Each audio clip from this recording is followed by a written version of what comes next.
Hello বন্ধুরা, তোমাদের আমার নতুন একটা মিনি ব্লগে স্বাগত করছি। আমরা আজ যাচ্ছি রথ দেখতে। তোমাদেরকেও বলি শুভ রথযাত্রা। আমি আর আমার বর রেডি হয়ে গিয়েছি, এই বাইকে করে যাব এখনই রথ দেখতে। আমাদের সামনেই মন্দির, বেশি দূর নয়। দেখো মন্দিরে আমরা পৌঁছে গিয়েছি। এই হলো আমাদের মন্দির, যেখানে হয় রথ পুজো হয় এখানে।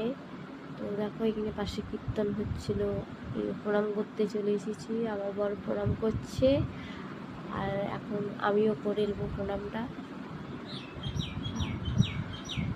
আমিও সুন্দর করে প্রণাম করে নিলাম। তারপর এইখান থেকে চলে যাব খিচুড়ি প্রসাদ খেতে, যেখানে খিচুড়ি প্রসাদ হচ্ছে। আমাদের এখানে রথে প্রতি বছর খিচুড়ি প্রসাদ হয়। দেখো কত লোকজন খিচুড়ি